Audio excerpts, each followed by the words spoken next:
agrarian society that relied on slavery. The Congress of America was split two ways. It was split between the pro-slavery and the anti-slavery, the North and South. And essentially, the Northerners thought it was unfair that the Southerners had quite so much say. The political parties there were the Democrats and the Whigs. The Whigs were like the Tory party of the time, and they fell apart under the strain. The Democratic Party fell apart as well and was fatally split. But essentially, Congress was divided. And then what happened is Kansas, Nebraska, and some other states wanted to join America. Pro-slavery men invaded these states, trying to make them slave states, to tilt that balance in Congress. They were not unopposed. They were opposed by a group called the Free Soilers, radical free economists, if you like, who then would go on to form a party called the Republican Party. They formed it with the remnant of the Whigs Party, a few abolitionists, but mainly these Free Soilers. Under Abraham Lincoln, they would go on to win the election. It's this winning of the election by Abraham Lincoln, with only 40% of the vote, that causes the American Civil War. See, Abraham Lincoln said he was going to do a couple of things. And the couple of things he said he was going to do was make it one man, one vote. 21 million now against 9. He also said that the new states were all going to be slave-free, which meant that the South saw the writing on the wall. They no longer had half control of Congress, they no longer had half control of even their destiny, and they wanted to leave the Union. Legally, they might have been allowed to do so. The problem was nobody was quite ready for it. The army was still throughout the country, the army was still in the southern states, and in one of those states, the southern army, which was made up, by the way, of militias.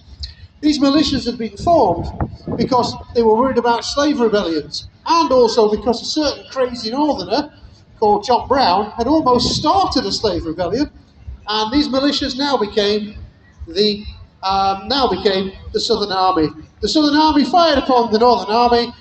Abraham Lincoln said, well, that's it, we'll go to war, and for 2 years completely failed to make any headway as all the great generals went to the south. By 1863, though, Britain, France, and Russia were trying to intervene, and it's at this point that Abraham Lincoln does the thing, the Emancipation Proclamation, the freeing of slaves for all and every time. Now, did he do it because he was an incredibly nice man with absolutely spotless morals? No. He did it because it looked like there was going to be a British intervention with France and Russia to give a paper Confederate victory. He did it because the minute that he made America a slave-free nation, Britain could no longer back the South. Goodbye, coalition. And he did it because Grant had finally figured out you didn't fight the South on the South's terms. You turned 21 million people on the South, and you did it every day, each day, and even if you lost, you just keep doing it till they ran out of men. That's exactly how it all went down.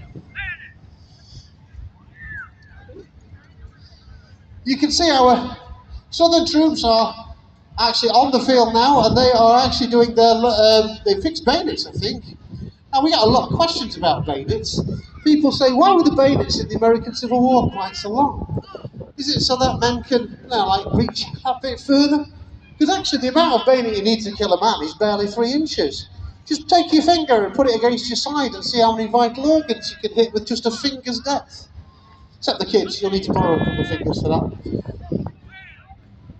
The reason for it is, of course, is that these came from the Napoleonic battlefield, and on there, of course, the most devastating weapon was cavalry. These bayonets are not for killing men, they're for killing horses. Bayonet wounds and stab wounds from bladed weapons make up less than 0.2% of all casualties, though, because the American Civil War was a war of innovation. Our Union troops here are manoeuvring as though they were going into battle, so they will manoeuvre here, and to start the war, they fought in block formations, just like they did during Napoleonic times, just like our Confederates are. However, what goes on, or our Confederates might be doing, a bayonet charge here. They're doing various manual of arms. I can see they've done present arms, they've done shoulder arms, And now it looks like they're doing charge. Are you going to shoot anyone? Unfixed bayonets. There you go. Now, at the beginning of the war, this didn't work very well because they weren't facing muskets. These weapons that they've got are not the old smoothbore muskets capable of firing 50 yards. Not by a long shot. These are modern guns. They're rifled. Now, the trick here is a Frenchman called Claude Binet made a magic bullet. It's smaller than the rifle. It goes down the barrel nice and easily, so you can ram it down the barrel just like you can with a musket ball, which is nice and loose. But once you fire it, the skirt at the back expands, pops into the rifling, and lo and behold, you're not just firing a musket capable of firing 50 yards, these are full-scale military rifles capable of firing 250 yards. Now I know there's some people out there saying, Enfield rifle is capable of firing 500 yards. Yes, it is, on a range, on a stand, with modern powder, with measured rounds on a good day. In the hands of a standard infantryman, 250 yards.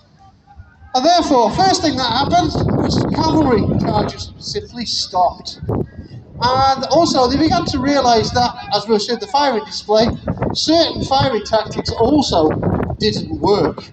So we begin to move to a lot more modern war, and as you can see here, our US infantry are moving in skirmish order, and our Confederate army are going to be joining them.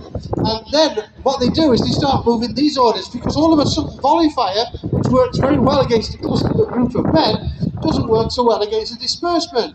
Also, artillery, which we'll have later on tomorrow, does work very well against a clustered up group of men, doesn't work so well against a group of guys who are more spread out. The idea of this, of course, is very similar to what you see in modern times. So the man at the front moves to position, and he waits until the man at the back is loaded, and then when the man at the back tells him he's loaded, he says, ready, and the man at the front fires. That means that the man who is moving is actually moving at the same time that the other man is firing. So they're covering each other in moving. This is a lot more modern than the display, what we're going to tell you about when we show you how they used to fire in volleys back in the beginning of the war. And in fact, some generals are still doing it at the end of the war. It's an absolute tragedy.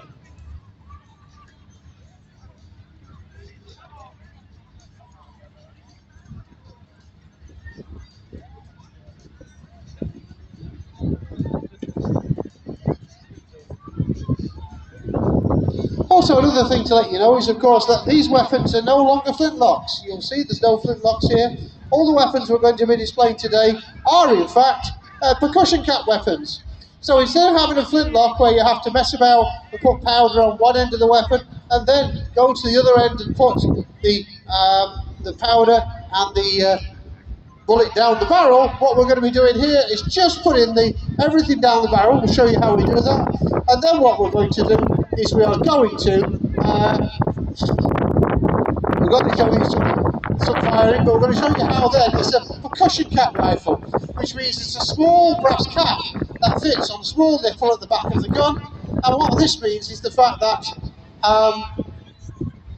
this is a lot more weatherproof than your flintlocks. So these guns can be used in the rain.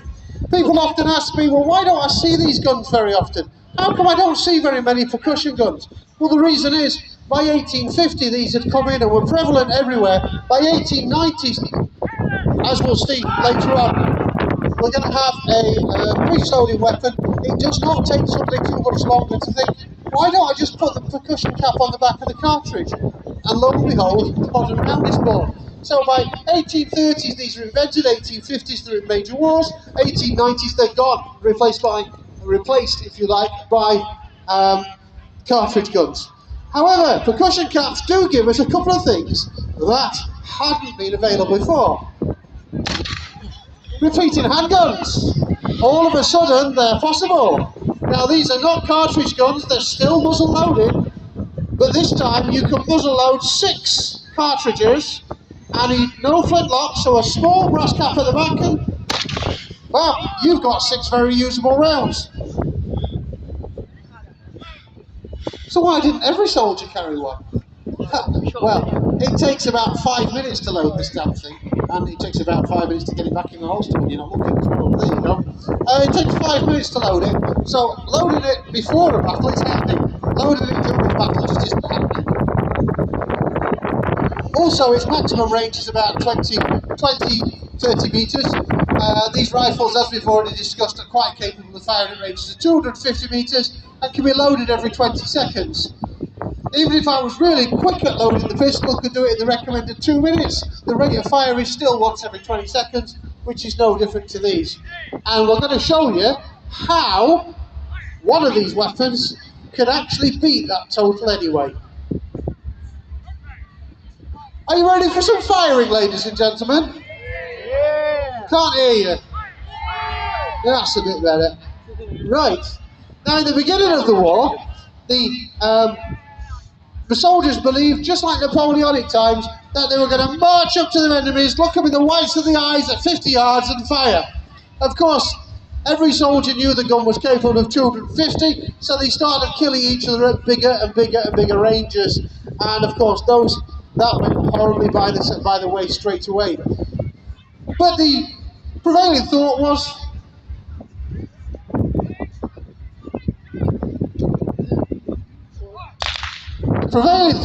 that this was going to be the way, so they were actually trained to do this. They were trained to do this as a volley. Now you'll notice that the guys here just made some small cracking sounds. That was percussion caps. When you fire a percussion cap musket, you generally put the percussion cap on before you're about to fire it. It just clears out the nipple at the back and gives you a good run through. I'll just see if our Confederates are ready.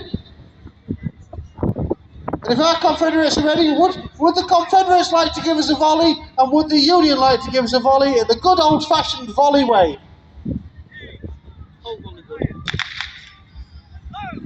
Now, I'm going to show you the Confederates loading here. So the Confederates are going to take a cartridge from their cartridge belt, put it down the barrel of the weapon, and then once it's down there, they're going to ram it all the way down to the bottom. Very important that it's rammed down to the bottom.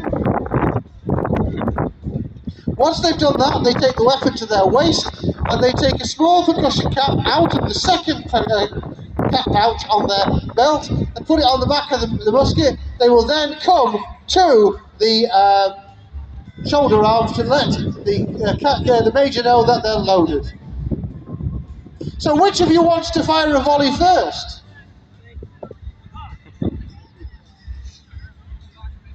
Now, they do take a lot of pride in this, by the way, because actually, if you get a volley right, it sounds like one gun going off. It's quite difficult because there can be a bit of a delay with percussion cap rifles.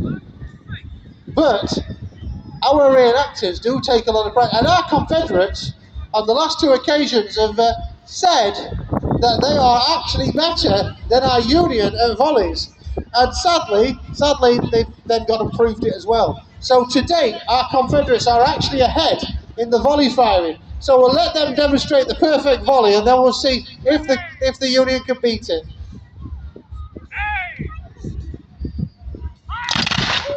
Now that was not bad, it was definitely not all one firing, was it? So we'll see if our Union can do any better.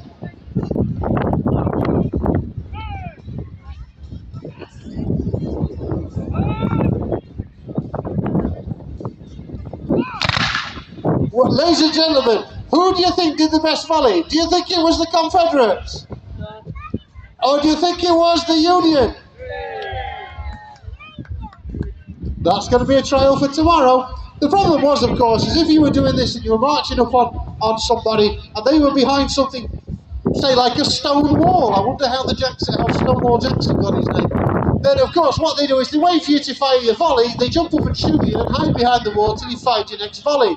So what happened was, we then asked, how can this be broken up? And they developed something called firing by rank, which, shall we ask our Union to do firing by rank? It looks a bit like this.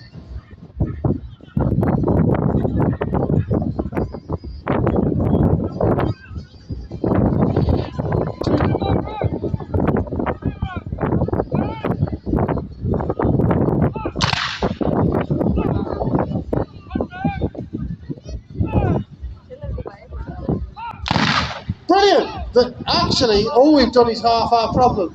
Now, instead of having 20 seconds between our rounds. All we've done now is got 10. But it doesn't really solve the problem. But our Confederates are going to demonstrate how we solve the problem, aren't we? So we have something called firing by file. And it works a bit like this.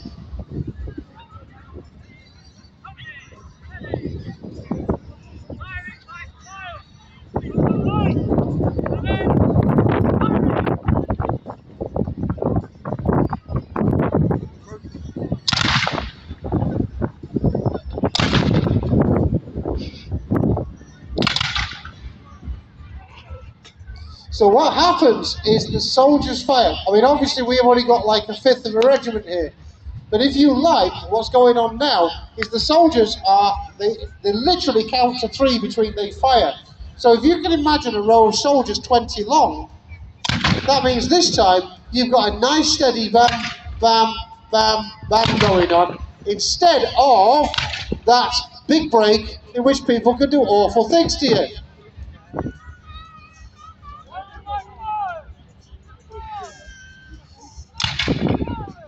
Our Confederates done firing by file. Now our Union are going to do firing by file too as well, by the looks of it.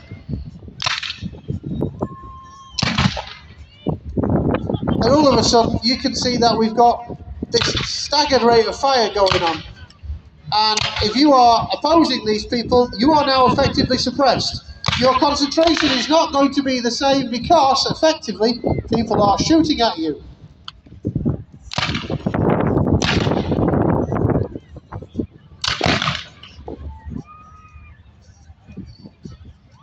Now that works very well, and the tactics had improved, and we'd made some new changes to make sure we could now keep enemies down behind walls. And as we moved through the war, we moved from this Napoleonic style of fighting, and we moved on to this more modern way of fighting. We've got firing by fire, we've got moving in pods, and then the Union started developing better guns. The Confederacy couldn't get any better guns because it had nowhere to make them, and they would have liked to buy lots of guns from England. In fact, the most common single modular weapon in the entire war is an English one. But you see, what happened is England started selling the Confederates all these guns, and the Union said, well, we can't really stop you doing that, so we'll buy them. So both sides are using English Enfields as well as Springfields. They're the same ammunition as each other, so all the guns are interchangeable. But the Union decided that they were going to start innovating, and they started buying these guns, along with several other innovations. Would you like to step forward, Mr. Nightingale? In the war between the blue and the grey, he is of course dressed in green. And he has got a Sharps breech-loading rifle. Are you loaded? Yes. Okay, who would you like to challenge today's challenge? I think he's been volunteered.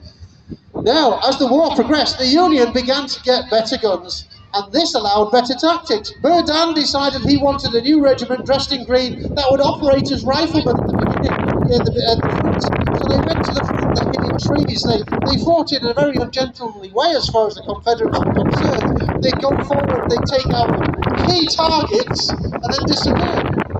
The Notch-Snipers, they are sharpshooters, and they came with this rifle. Are you both loaded? You're not loaded. You're loaded. Do you want to unload then, and we'll show them the difference? So, for today's demonstration, Daniel, can you fire that way, and can you fire that way? Oh, you better get 2 more rounds, you're going to need them.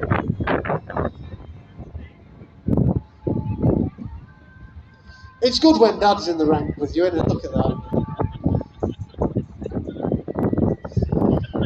You see, there we go.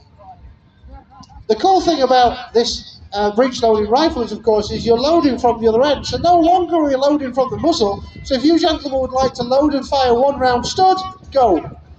You can see that Mr. Nightingale there simply takes a round from his pack, puts it in the rear of the gun, shuts the breech, puts a percussion cap on, and before our other friend here has even got anywhere close to firing, he's fired.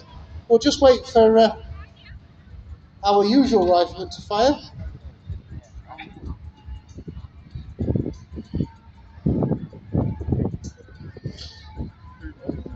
But I mentioned innovation. You see, Mr. Nightingale's got a thing about being shot. How do you avoid being shot, Mr. Nightingale? We make ourselves a much smaller target. Now, how is this going to affect, do you think, Mr. Nightingale's ability to fire this breech-loading weapon, which can actually fire 7 rounds a minute anyway? In your own time, gentlemen, please load and fire. And as you can see, Mr. Nightingale is having no problem loading this way, one in the breech, takes his percussion cap, puts it on. However, our rifleman is suddenly struggling a little bit. Oh, we've done it, have we? Our rifleman is suddenly having to be a little bit awkward. It's not quite so easy to load and fire, and you can see why generals like to have the soldiers stood up. The rate of fire is so much better. And it's about to get worse for our rifleman. We haven't told him yet. Because, of course, Mr. Nightingale actually does not like to fight like that. He preferred to fight...